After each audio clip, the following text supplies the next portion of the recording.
How's everyone doing? I'm Chris Lopez, your union brother on TikTok, Instagram, all the platforms, Organizing Monster always included. We have a special guest today from another podcast, Chasing the Hook podcast, Paul Diaz.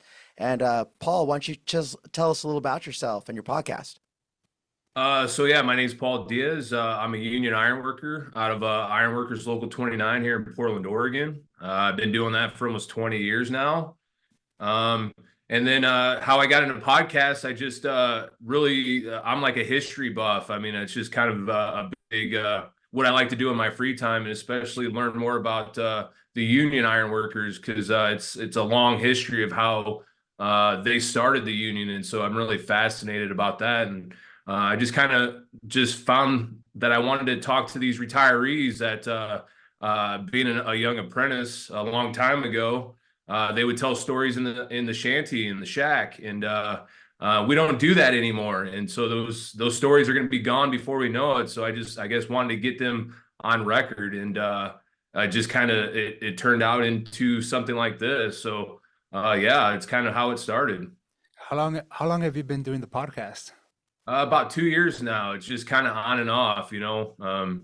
It's it's just trying to find people who are wanting to tell the story. I mean, I guess that might be the biggest issue with the old timers, as we call it, is just finding time for them to do it, and I guess understanding what the concept is of podcast. A lot of these older guys, they're just set in their ways, and I get it, and it's just trying to figure out how to get them on there and understand what a podcast is, and how their story does impact other people. Right. Do you just interview iron workers, or do you try to interview other people too? So I just kind of primarily have been working, trying to interview iron workers, just retired iron workers, but just kind of the way that social media is, I had to adapt. So there's a lot of these young cats out there now, young iron workers that are being influencers and stuff on Instagram and things like that. So it's like I had to adapt and like talk to them because not everybody wants to hear the stories of the old timers. You know what I mean? They want to hear about what's going on nowadays, right? Hanging iron in nowadays and stuff like that. So I've been kind of doing that lately. I haven't really had an old timer on a while, but I got one here shortly. We're just trying to figure out the logistics of him able to make time to do it. You know, you were talking about social media, and I think, and Juan had said it on another podcast, it's like another dimension right now. Influencers, podcasts having a lot of impact on, public perception of the labor movement, of labor unions. I think, how much do you think social media is impacting the labor movement right now? I think there's a huge impact on it because it's just another way that we can bring the fight to the other people. You know what I mean? It's like I'm sure you guys are well aware that the people who are very anti-union they're doing their thing to try to promote what they think. You know what I mean? So if we don't meet them or do more, they're just going to overtake it. And so like that's another part of the whole social media. And being an organizer, right? It's like, yeah, you have to get out on the streets and talk to workers, but there's so many other ways of promoting unionism and all this, the labor movement, other than just getting out and talking to workers. I think it's really cool. It's, when I saw your Chasing the Hook podcast, I'm like, yeah, so you're able to reshare on Instagram, and it's a good way for us to platform each other. And I think that's kind of what's going on in the labor movement. People are just platforming, sharing everything, because at the end of the day, the labor movement, it's all of us. I mean, we all have full-time jobs, but here we just want to lift up the labor movement and do whatever it takes. It just a shout out. We actually had was it the Japanese trade workers? We met them, so they gave us a little gift. Yeah. So Well, just we went to Labor Notes a couple weeks ago up in Chicago. That was our first time going to Labor Notes, and it was like our lane. Yeah. Everywhere we went, people recognized us. I'm not gonna lie, I felt like we were celebrities out there because people are like, "Hey, you guys are the Union or Bus guys," and we're just walking. We're like, "Oh shit, we've never experienced that Yeah. ever." So people stop us, they take pictures, and we talk, and then yeah, we were outside of the hotel, and I saw like a group of Japanese people, unionists, I guess. So I started talking to them, and I'm like, Chris, get over here. And then we just started talking to them a little bit, but of course, it's like the language barrier was there. But we were able to communicate enough to where we were like, hey, what's up? How's it going? How is it going in Japan with unions and then I asked them, hey, do you guys want to take a picture? And all of a sudden they started calling their coworkers and their other union people. And then one of the guys gifted us this little flag thing, and like they're so humble, like their culture. So he gifted it to us, and then she's all like, "Yeah, ceasefire, ceasefire," and we're like, "Oh shit!" So there's like a ceasefire movement also going on over there in Japan. So we thought it was really cool just meeting them. We ended up interviewing a couple of them. We still have to translate the the interview because some of it was in Japanese. But it was so cool. It's part of that solidarity that Chris is talking about and you're talking about. But it's like international solidarity now. It's no longer just what's going on here in the U.S. Everything that happens around the world affects us because corporations are around the world. They don't give a fuck about borders. Corporations, if anything, they love it when we bring immigrants. And I know immigration is such a touchy subject for us, especially here in San Diego, but corporations love cheap labor. They Oh, yeah. just, it's part of it. So yeah, it's part of that international solidarity that Chris is pointing to. And how long have you been an iron worker? And I know you said you started the podcast and you started interviewing old timers, but why did you decide to do that though? Like, this is all extra stuff. I'm assuming Yeah. it's not part of your job. No, no. I mean, like I said, I started because I did. I am 100% union, and I just truly believe that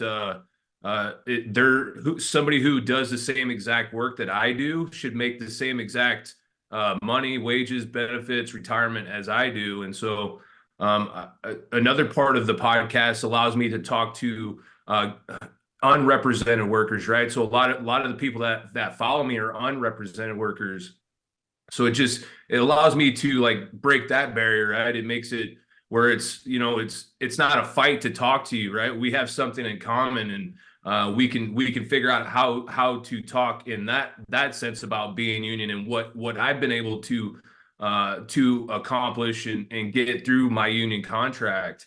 And so, like for instance, I just did a podcast with the Working Muscle. He's an unrepresented worker in Denver, and talking to him about how you can start a union where you're at. You don't have to necessarily go to the local where you're at. You can start a union. That's your right to start a union where you're at and have a contract.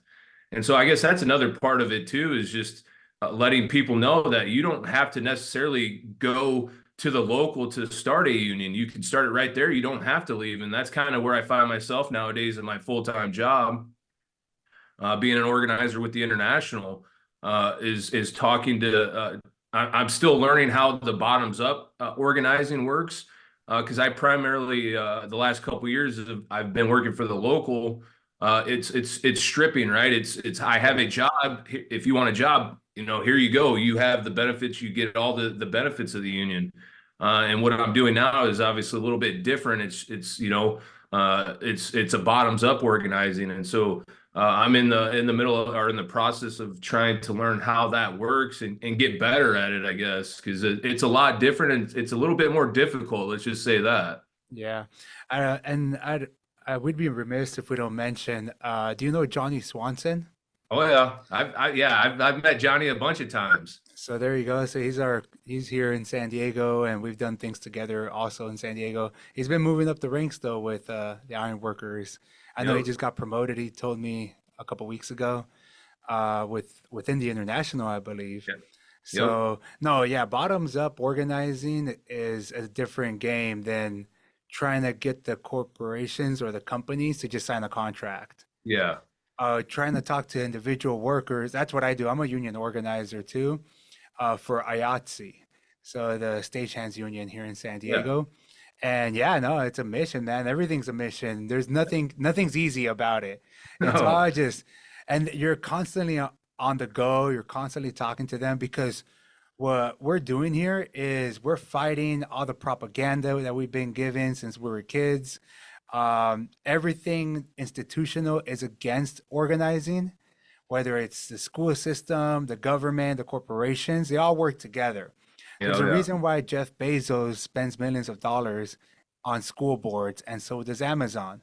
My Yep. girlfriend's a teacher, so she tells me about it. And yeah, man, they a couple years ago, Walmart spent $1 billion on the county school board race here in San Diego. So it's because they want to reach the youth. They don't want the labor movement to be taught in schools, because once kids get a hold of that information, that knowledge, and they realize they have more power than they were given. Yep. Um, so what do you think about what's going on right now with labor across the country? I know that we've gone on more strikes in the past 5 years than we have in the past 60 years combined. You know, so what do you Yeah. think is going on? Why do you think that is? Do you think the pandemic had something to do with it, or what do you think? What are your thoughts? So, I mean, I think it continues to grow, I mean, especially being here in the Northwest, I see, we got a lot of the Starbucks and things like that. And especially the Amazon, like you mentioned, being when I was working for the local, I would go to career fairs at high schools and they would put the trades in the back, right? They put the union guys in the back. But what I started noticing is that like Amazon has their own booth there. They're having little mock-ups to like start teaching these kids that this is the way to go, right? Which is, it's just mind-boggling if some of these people would actually really truly understand what Amazon is doing and how they move and all the games that they play. But I'm pretty excited to see that the labor movement keeps growing and growing, and it just shows you that there is hope, right? Being a history guy, if you look back in history, that's how it started. With the golden age and all the robber barons, right?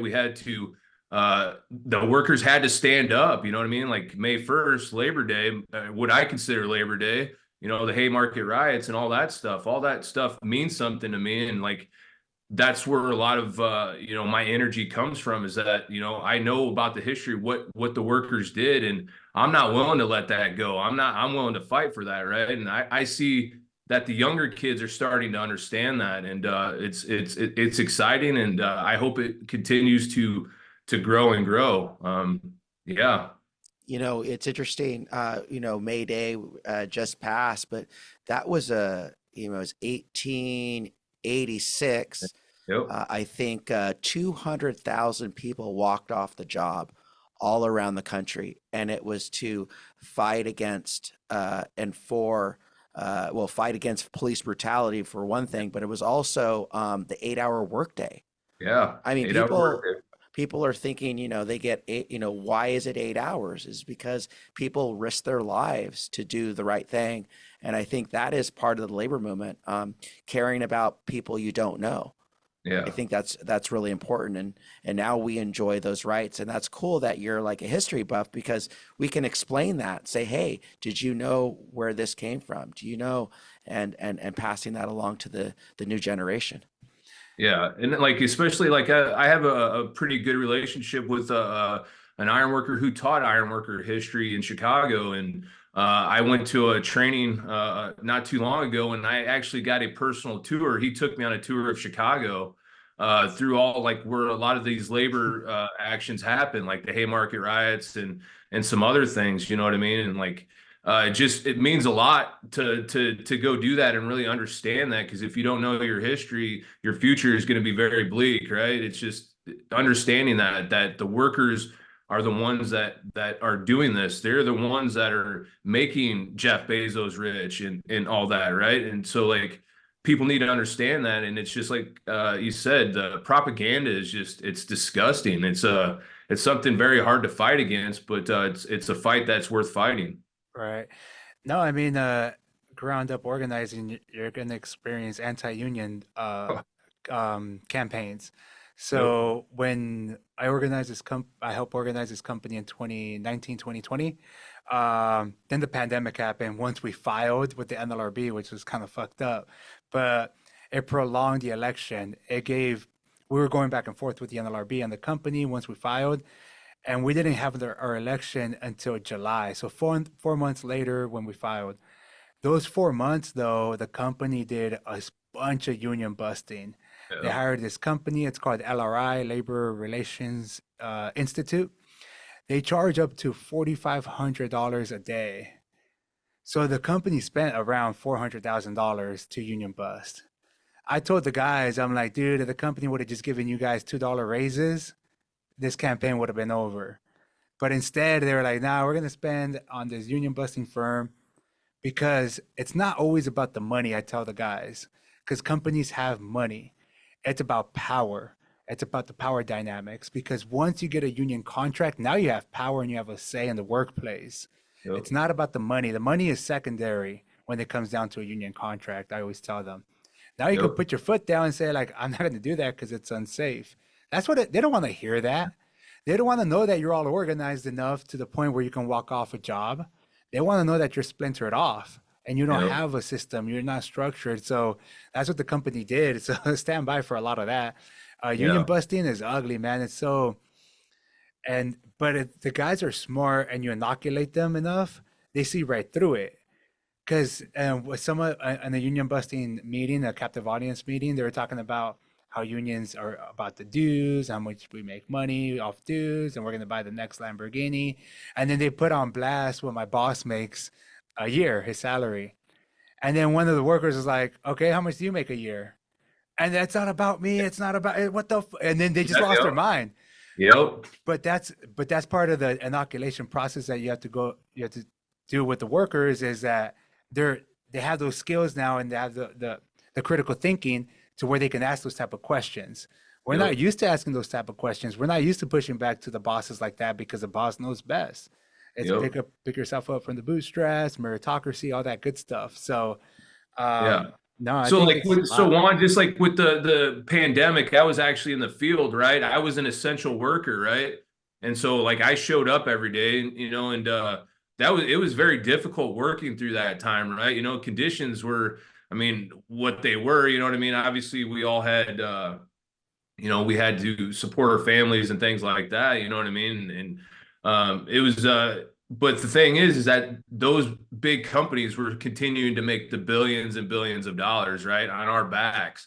And you know to another point was when I was a new organizer with the local. That's when Trump was just elected, and he started with the IRAPs. I don't know if you guys know much about that, where he was trying to bring in these other non-accredited apprenticeships to undermine what we're trying to do, which is bullshit, right? You know what I mean? Like going through that apprenticeship, there a lot of people, blood, sweat, and tears went into building that, right? Like to just have that taken away, to have these corporations and companies that don't give a shit about the workers, they're just about their profit margin, is it really pisses you off and makes you mad. And that was another fire that just drove me to let workers know that you have a say. You should have a say. And union busters are a real piece of shit, you know what I mean? I don't know if you guys ever read the Confessions of a Union Buster, but man, that Yeah. pissed me off even more. You know what I mean? It's like, and just watching some of these YouTube videos of captivative audience meetings and things like that, it's sickening. You know what I mean? I haven't been able to experience that yet in my career. You know what I mean? So like, I'm really like, that's kind of like questions for you guys, man. Like, it seems like having more experience than that, like, how do you, like, what's your approach in inoculating workers and how you get them to really understand that you have a say? Yeah, no, definitely. So there's a lot of books. Obviously, there's a bunch of things online on what to expect from a boss and from the company once you file and you go public and they start their anti-union campaign. Like the biggest one is like combating the dues. Yeah. Like they're gonna say, "Oh yeah, that's true. They're gonna charge dues." Now and then that's a big one. Another one Yeah. is gonna be it's a third party getting in between me and you. What the? We have an open door Yeah. policy. What are you talking about? Now the union's gonna come in and you can't even have a meeting with me. We're a family. That's a big one. We're a Yeah. family. You're gonna Yeah. the union's gonna come in between us now. So those are the two biggest ones to tell you the truth that I saw over and over and over again. And then one that once you get the contract, they still do union busting. They're still gonna say things like, "Well, we can't give you a raise because of the contract."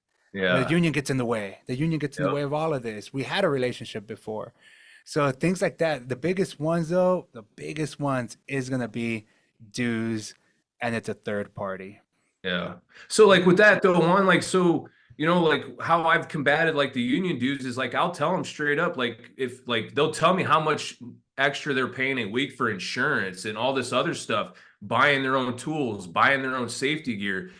They don't consider that dues, right? Like Right. they're paying so much money out of their pocket every week for that stuff, but to pay, you know what I mean? And so like that's kind of my always been my approach when I talk to a worker as far as like paying the union dues, right? And really explaining to them what they get with union dues. Right. So we're different. You're a construction, Yeah. you're an iron worker. Us, we're a stagehands dispatch hall. So we Okay. give work to our membership. So we Okay. call them, hey, are you available to work? And we send them to go get hired, just like a construction union, Gotcha. really, Yeah. right? Yeah. So I always tell people, I'm like, okay, check it out. Dues, okay, we negotiate contracts. You want to get raises, right? That takes negotiating.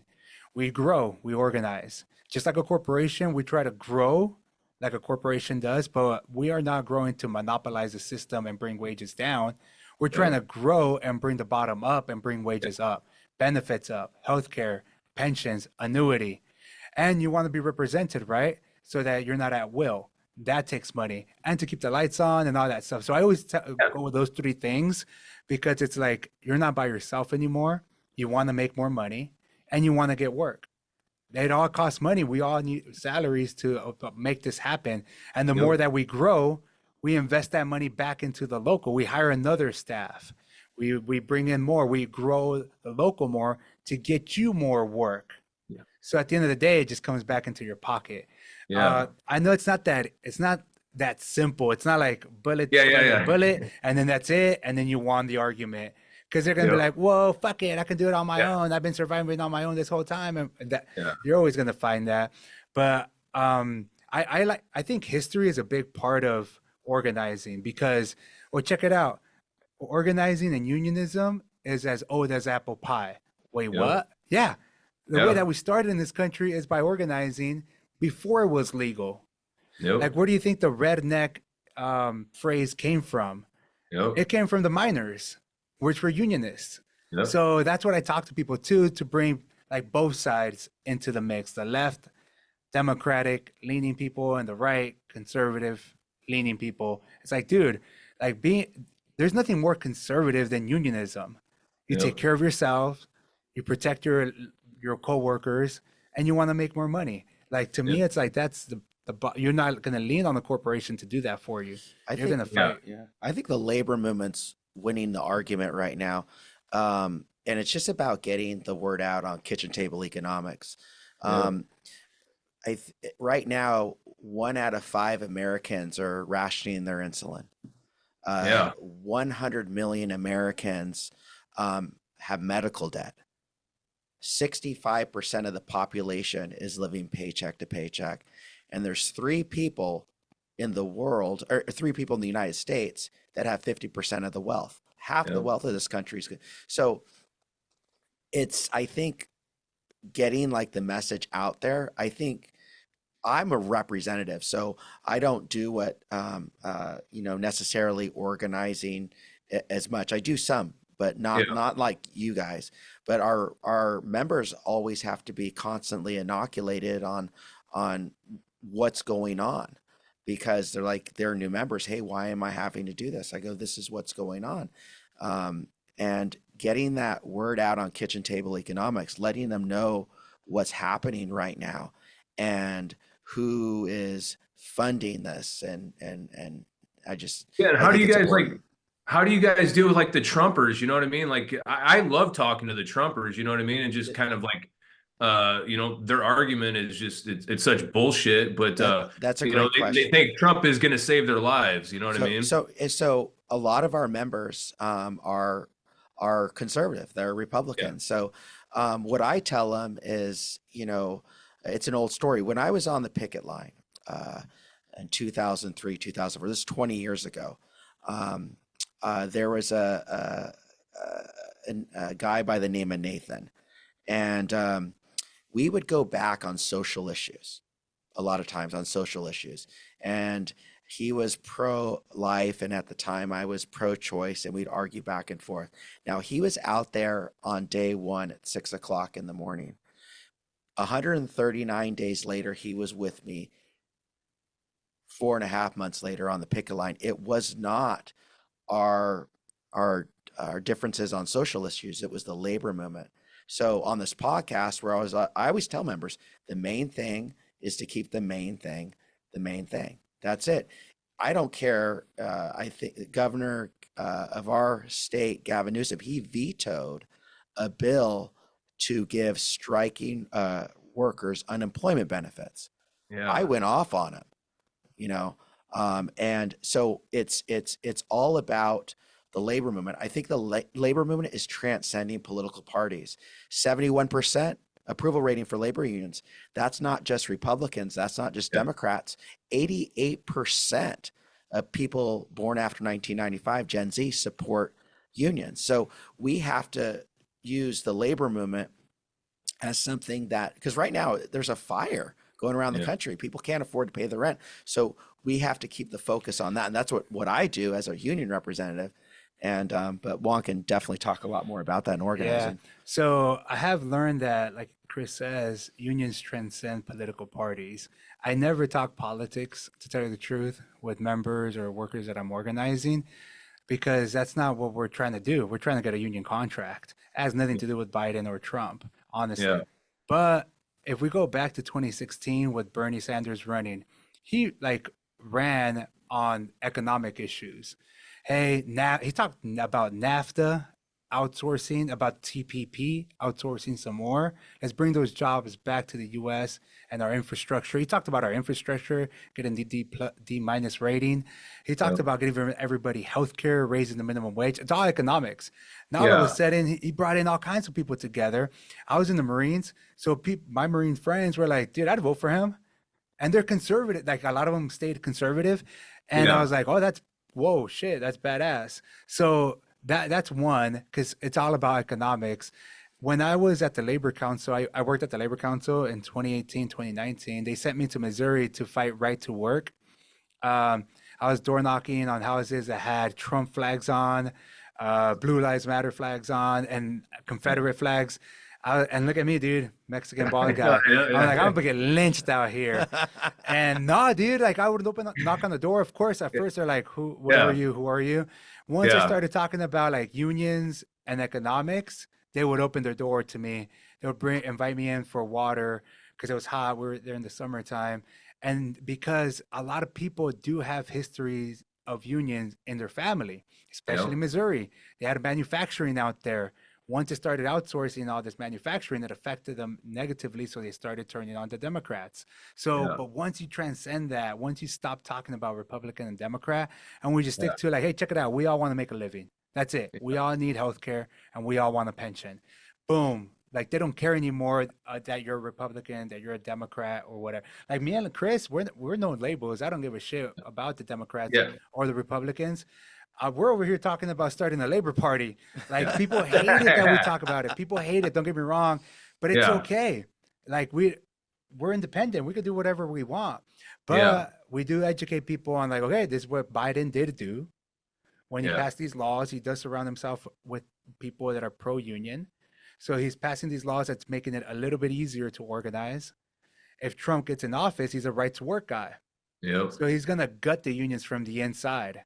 That's Yeah. true too. So both things can be true at the same time, and that's how I talk to members. But I do stay away because emotions get involved, and once Yeah. emotions get involved, because it's blue team, Yep. red team, they don't give a Yeah. fuck about everything else all of a sudden. So I Yep. just pivot, man. What we learned in Okay. organizing is if it's a conversation that's not going your way, just pivot out of that conversation, out of that topic. Oh Just yeah. pivot to like, okay, when's the last time you got a raise? Do you have a pension? We have a Yep. pension in the union. Yep. So I always pivot. I learned really good how to pivot. Yeah, doing and this that's work. awesome, Juan. I mean, that's another part of doing a podcast is where I can learn to like to communicate differently, right? You know what I mean? Because like for what you're saying, that makes a lot of sense to me. What you're saying, it shouldn't be about red or blue. It should be about economics of like kitchen table, issues like can I afford this? Can I afford that? And that's a great point. I mean, I guess I knew about it, but it just like how you said that, it just really resonates on the issues of like, Yeah, you don't need to talk about Trump or Biden or whatever. Just talk about, do you have a good wage? When's the last time you got a raise? Do you have a pension? Do you have an annuity? That kind of stuff. Hmm. That's a great point. Yeah, I mean, Juan and I have different social views. You know, I'm pro-life, he's pro-choice. Yeah, But we come together under the banner of the labor movement. We really are putting a spotlight on kitchen table economics.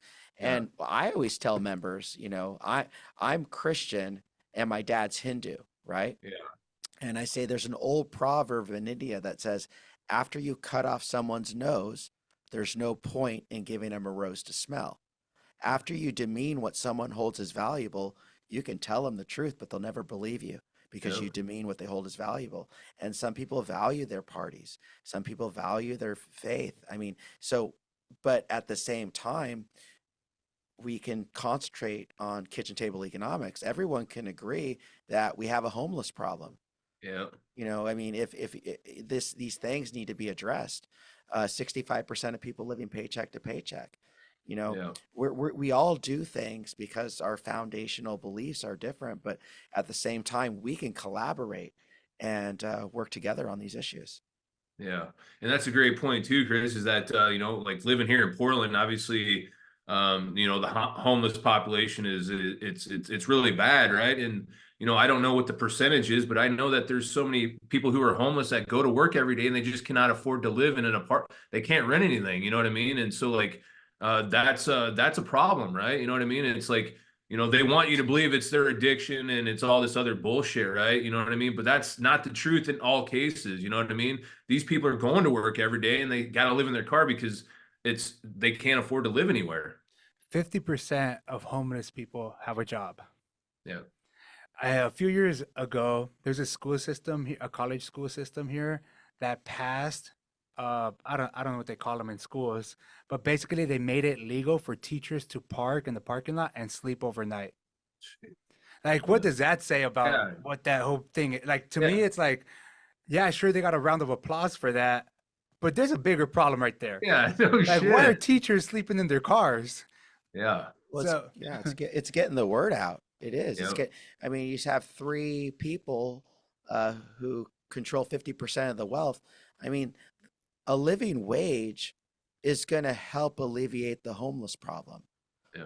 They don't want you to talk. You don't say, you don't hear that on Yeah. MSNBC or Fox No. News, but a living wage is going to help. Like Yep. Juan said, 50% of people have jobs. Let's homeless people. 50, yeah, excuse me, 50% of homeless people have jobs. But yeah, that living, if you are against a living wage, you're not doing anything to help the homeless problem. If you're for this gig economy, you're not you're not helping the homeless problem. And that narrative, I think that, we get out there on this podcast and it's great vibing with you. There's a lot of stuff that I'm learning Yeah. from you. And I want to point out that Chris has a Padres Oh yeah. shirt on. It's The Padres, yeah, they give $30 million contracts to the baseball players, but their AV technicians are getting hired on at 18, 19 bucks an hour. Just saying, just Yeah. putting it out there. It's non-union for the AV work. The camera crew is another IATI local. They're good. Okay. But the AV workers, by the way, are not making that. Some of them are not even making 20 bucks an hour. I love this shirt. So I know. We love our Full Padres. disclosure. We love our Padres. I got this when I have three daughters and I took them to their first Padre game. I got this and it just always reminds me of them. So, oh yeah. anyway, but yeah, the only problem with unions is there's not enough of them, and one's Yeah. right. 100%. And yeah, I mean, I wouldn't have what I have, and me and my family, I can afford to pay for my mortgage. I have good health insurance. I have a retirement that I worked really hard to have and to build up, right? And I know that when I'm ready to retire, that's it, right? I mean, I don't have to go back to work if I don't want to, right? I had these things in place that I didn't have to think about, like, because I talked to some of these young kids who are unrepresented, and they love working the prevailing wage jobs, right? Because they get our total package on the check. Mhm. But they're not thinking about the future, right? They're not thinking about a retirement. At some point, they're going to get old, you know what I mean, and not be able to work, right? And so like that's another part that I see as a problem is that, you know, like with these prevailing wage jobs is that they should have basically like what we have, right? Like if you're going to work a prevailing wage job, these things have to be set aside for you, not just giving it to a 20-year-old kid and expecting him to go put it in a 401k or a pension or whatever it is, right? And so like that's another part of the problem that I see is like with these, especially sometimes it can be like, you know, our state government, our federal government, right? So like there's a lot of plumbing up, is like we like to say it here in the Ironworks. We need to plumb you up a little bit more, for you guys to understand that like this is a problem, and I think we have, you know, some things here in place, especially in Local 29. Like we're trying to fight and defend that. What's that's a good point. What's chasing the hook? What does that mean? So that's just an iron worker saying. So like, you know, like when the iron's done hanging, you chase the hook to the next one. Okay. So iron workers are always chasing that hook, right? When we're up in the air, you know, we work with our brother operators, who are working the cranes, and you know, obviously they have a hook on the end of that line, and so we're always just chasing that hook, That's and cool. That's that's what's awesome. fun about it. Yeah, Yeah. and thank you for wearing your hat backwards because I always do. Juan always gives me shit, so there you go. I'm in Well, I was style. gonna say, but it's my buddy's company, Industry of Records. So Sick. he's got a good he's got a ironworking business up in Seattle. He's just killing it up there. So but yeah, I know that chasing the hook is just I kind of contemplated a few different ironworker sayings, and somehow it just ended up on that one, you know what I mean? And so like it turned out really well. I'm glad I went with that name. Yeah. No, I bumped into your podcast through Instagram, of course, and sometimes you put videos. Well, a lot of it is historical Yeah. things, right? And then one of them, I remember seeing the video. It was of iron workers just walking on beams, like who knows, in the 70s or something, or 40s. I don't even know. I'm like, that's how iron workers used to do it, right? With no Yeah. harnesses Yep. and like that famous photo of the iron workers sitting down eating lunch. Yep. So yeah, I mean that's I mean harnesses really didn't even come into play until like the 80s and 90s. Oh shit. Whoa. So like, but if you talk to the old timers, they said that was the worst thing ever. It's more safer to not have it on, than to have it on, because you know when you're stuck, if something's going over, you don't have an opportunity to like, you can't jump off, or you know you're going with whatever happens, right? And so, but that's not necessarily the case in all situations. I've been, you know, fortunate enough to have a harness on because it has saved my life. And you know, that's part of the game now, you know what I mean, is being safe and doing everything safe. Okay. You want to tell us about that experience? So yeah, I just, you know, it's just part of the, you know, being an iron worker, you know, that, you know, when you're up in the air, you know, things can happen, you know what I mean? And so I really don't tell a lot of people this, but I was connecting on a job, and we were putting in these big, like 4,000 pound trusses, and the operator, I guess it wasn't the operator's fault, but it came in a little too fast. And I guess the perception of being in the air and the piece coming at me, and I tried to stop it with my hands, and it just swept me right off the iron.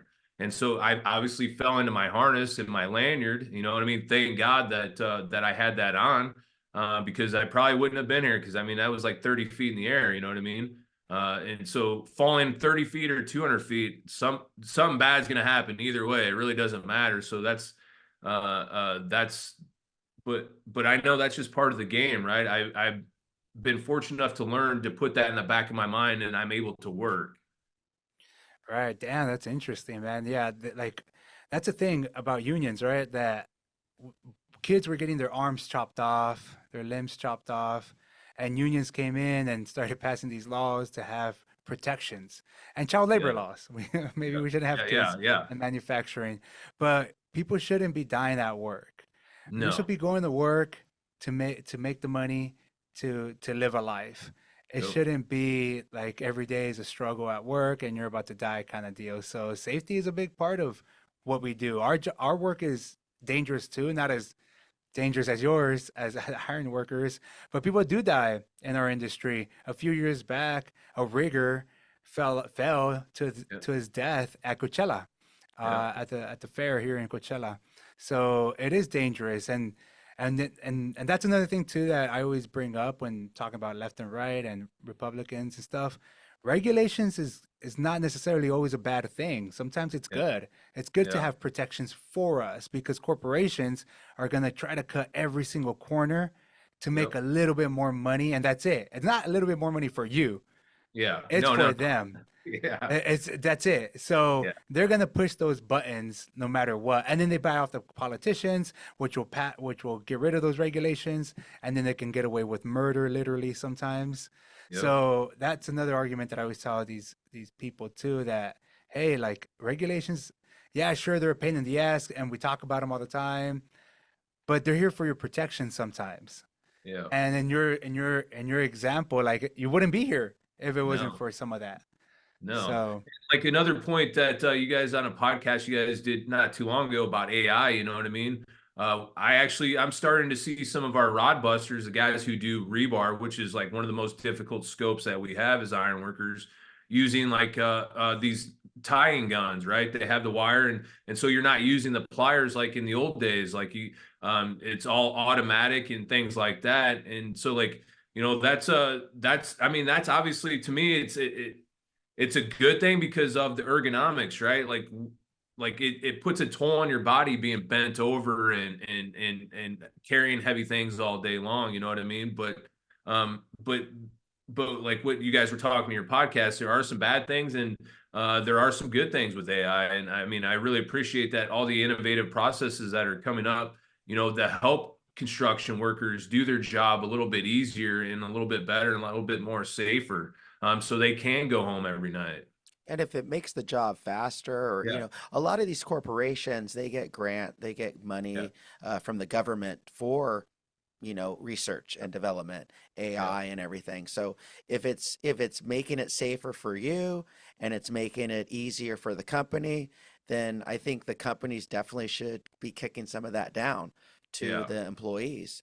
yeah, More time off is something, hey, this is a little easier to do. We're gonna give you another personal holiday because based on the money we're saving with yeah, EI. We should, but that's not the case. A lot of the businesses, they're just using AI to yeah, keep the profits for themselves.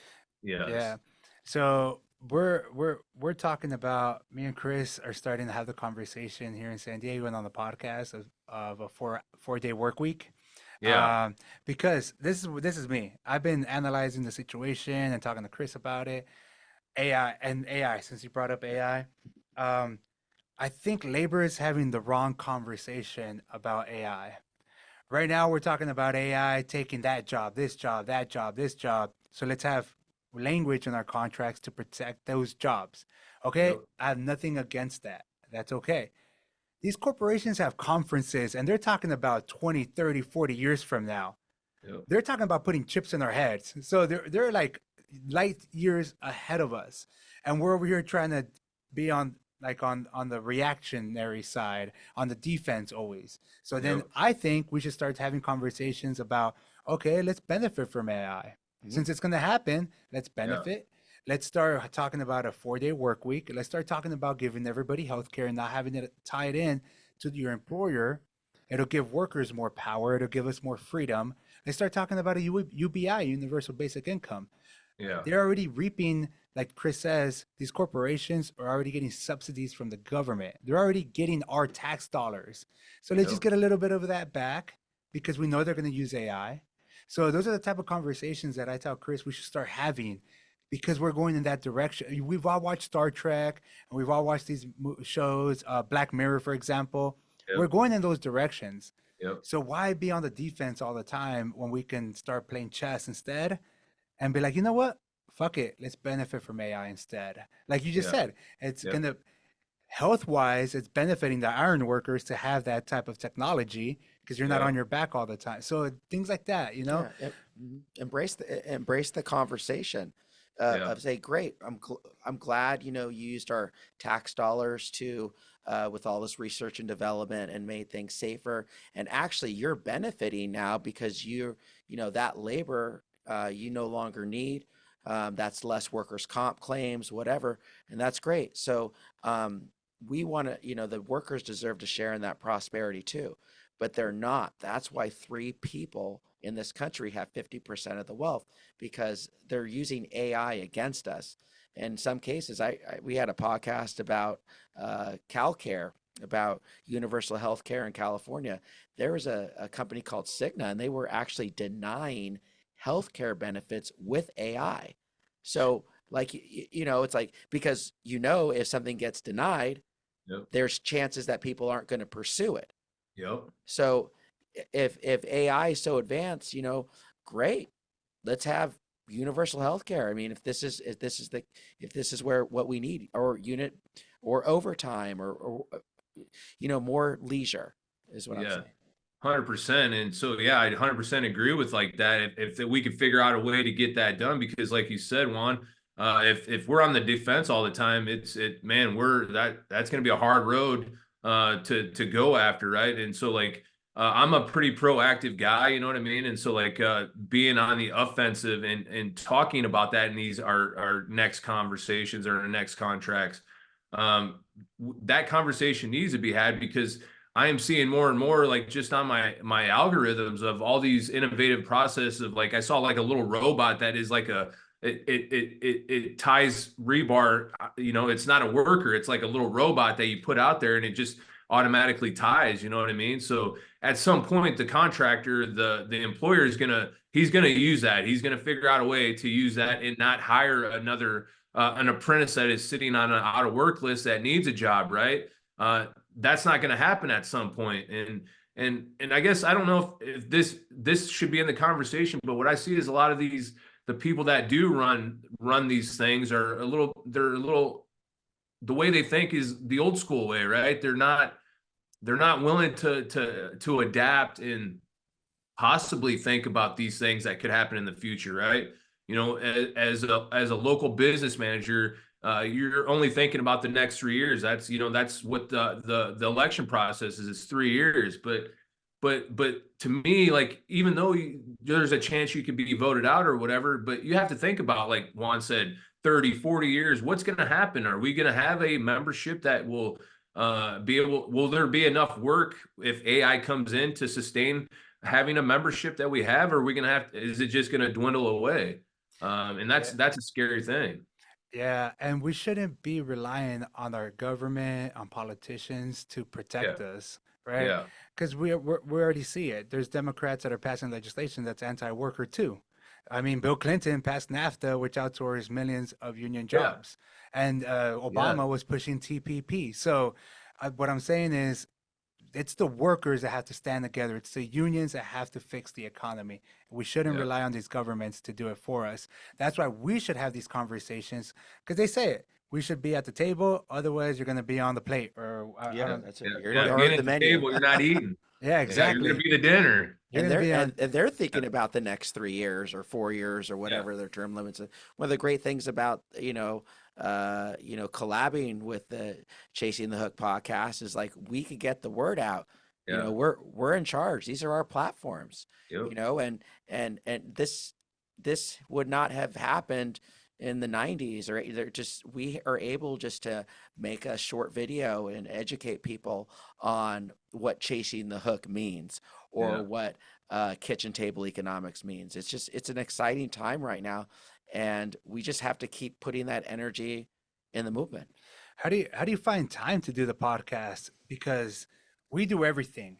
We get the guests, we do the interviews. Sometimes I have an AV guy that would do the recording, and then he'll do the post editing and shoot it back to me. But when I do Zooms like this, I do everything. And then we do the promotion and the marketing, sending it out, clipping it up. How do you Yeah. find time to do this? Do you do this all by yourself? Yeah, I'm it, man. It's been like a hobby for me, you know what I mean? So like, I don't do drugs and I don't drink anymore. So like, I had to figure out something to consume my time. You know what I mean? And so Yeah. like, I really fell into like editing videos, as you can see on like my Instagram page, just like finding these old videos that are out for the public and just chopping them up to like to what I like, I guess. And like, I do StreamYard, you know what I mean? And so it actually helps out. AI helps me out. It builds little clips for me for like social media and all that. It transcribes everything. And I just do it on the weekends. I get up early and, you know, when my family's still sleeping, that's usually I find the time that I do my editing and things like that, and podcasting on the weekends like you guys are doing, because I'm doing my 40 hours plus during the week. And but this is important to me, and like I said, I enjoy it. It's a hobby of mine, and I love it. So like it's not really, I look forward to doing it, I guess is a better way to say it. Yeah, I tell Chris, like, it's us, we're just having a party when we do it. Yeah. Because sometimes we go to the gym together, we're already talking about ideas. We're like, oh, we're gonna do Yeah. this clip this way, and this, let's bring this person on. And then we go to the bar. He doesn't drink either. I do. I drink enough for both of us. So I take, but he drives. So Yeah. we talk about this, and That's awesome. yeah, so we have this like weird relationship where we make it happen, and we're having fun while doing it. If it was a job, it Yeah. wouldn't be as fun. No. Yep. Yep. Like if, 100% agree. like if somebody was telling us what to do, how to do it, it'd suck. But Yeah, since yeah. we're just doing it on our own, we say whatever the fuck we Oh, want. it's awesome. Sometimes I'm like, oh, I'm sponsored by Monster, and then Yeah. No they tell shit. us we're gonna get sued. We're gonna get sued by the Padres. Yeah, but I'm like, I welcome that. Welcome. Yeah. I know, welcome yeah. that. I'm like, if anything, that'll make a good episode. Well, Yeah, yeah, no I mean shit. that's you know yeah, it's funny because I haven't had a drink in I think it's going on like 15 years, and I tell members that I gave my life to the Lord. I haven't had a drink in 15 years, and Juan and I mean we're completely different types of people, but we're just a couple guys that want everyone to have health care. Yeah. That's basically it. Yeah. And we like to party. I get hungover too, but that's just because I stay up late. And we have to do a Exactly, me podcast too. in the morning. Yeah. Me too. Yeah. No, and I'm totally, man, I wish we could figure out a way to get that universal healthcare, because that's important. Like that's going to be like, with these future contracts, right? Like, man, that's one of the things, like when we do get a contract, the majority of the money that they offer has to go to paying that. Right. Mhm. And so like that's going to take money from the wages for you to feed your family and to pay your bills and everything else. You know what I mean? And also how I sell it to unions is if we don't tie healthcare to the employer, then it frees up that negotiating Yeah. factor too, like you just said, frees up that money. But also it allows us to organize, because Yeah. now the worker is not Yeah. going to think twice. It's going to be like, fuck it. Well, if I get fired, at least I still have healthcare. A Yeah. lot of the reason why people stay in a job is because of healthcare. They rely on that healthcare. They need that insulin, or they need those drugs, whatever the case is. Yep. But imagine taking that away from a worker, that responsibility from the employer, then the worker is gonna be like, fuck it, let's go on strike then. Yeah. Like, let's do it. I'm gonna have healthcare anyways. I'll jump on unemployment. But that's what I say is like more people would be willing to go on strike or take action. That means we'll grow the labor movement more. That means Yeah. more members for everybody. And that means we'll raise the bar for everybody. So Yep. it's a win-win but I'm telling you, I always tell Chris, like, and it's not a secret. I think that the labor, some leaders have too much of a close tie with the Democratic Party and these high-end officials. Yeah. I tell Chris, it's not their fault. It's how it is. It's the game. Yeah. I tell Chris, there's this comedian that gave this analogy. He said it's kind of like those old TVs back in the 90s and before with the pixels. The Yeah. closer you get to the TV, the more distorted the image is. You can no longer Yep. see the full picture. Yep. That's what that is. The closer you get to management and being a leader and making over 300 grand or whatever the case is, and then you're in the dinners with the Democrats, with the mayors, Yep. with the senators, then you're Yep. away from the working class. You're away from that member that you were sent there to represent. Now you're having dinner with Obama and getting the medal from these. So it's in the process though. Like you just naturally lose sight of things. Yeah. But they need people like us to bring them back down to Yeah. reality. So, Yeah. but we'll sell out soon. Yeah. Don't worry. Yeah. Well, like Coleman Hughes, I think I got his name right, but he's promoting it's more about the class. We got to change. It's like what Martin Luther King said. It's about it's the class instead of like, I know I'm messing that up, but he's basically saying that you got to focus on the class and it's not about race. Right. Right. And so like, that's kind of, something that's an interesting point as well. Right. And all the propaganda to go with that. And I don't want to get into all that, but it was just more of like, that means, you know, like with having healthcare for everybody, I mean, that's an interesting fact. If you could take that off the table, how much more that would free up to for people not to worry, right? You know what I mean? Like that's a big thing. And when you said that, Juan, it's like when I talk to workers, that's the majority of what I see. It's not always wages, right? It's about the healthcare. Their wife's on insulin and their son's on insulin, and they can't. Man, I can't leave right now. You know what I mean? My insurance is everything, right? And so like that's an interesting point to bring up. And I mean, I'm going to put that in my arsenal of like when I talk to workers, you know what I mean? Everybody's one medical bill away from bankruptcy. Yeah. That's all it took. One Isn't medical it bill. true like the percentage of bankruptcies is from medical debt? Catastrophic accident. Yeah. Yeah. Most I think like 80% of GoFundMe's is for medical debt. Yeah. So there you go. Well, man, we're almost at an hour. Wow, We'd that like to went do by this. fast. That That was went by fun. quick, yeah. It was awesome. This is a hell of a party. Yeah, I told you it's a party, man.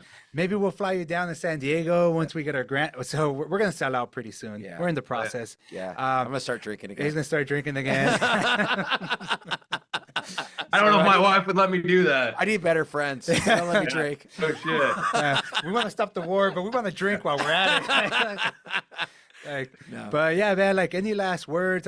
Thank you for coming on and joining us. I think we have a lot in common. I like what you do out there on the social media and on your podcast. We need more of us to exist. We need to collaborate as much as possible and platform each other. That's how we're going to get the word out and educate everybody, not just our memberships, but the community, because only 10% of America workers are in the union. What about the 90%? You know, so thank you for what you're doing and getting the word out. But any last words for, I don't know, like our 10 viewers? We have more. I just want to say thank you to you guys. First of all, man, it was an honor to have you know, for you guys to reach out and allow me to be a guest on your guys' podcast. But the thing is that if you have a boss, join a union, start a union, and you know, the only way that we're going to get some of that power back is starting a union. And I truly believe in unionism, and I think that until we get to that point where the workers have more say, it's going to be a rough life for a lot of us. And but like I said, I'm very encouraged about what I see about like this younger crowd taking it upon themselves and being proactive and caring about what they have and the benefits and the working conditions that that they don't have at the moment and that they're working towards. And so with that being said, guys, I appreciate your time, and anytime that we can collaborate, I'm gonna have you guys on my podcast, and we'll do the same thing where I can ask you guys kind of same questions in the history of like what you guys have been doing. So I appreciate it. Definitely.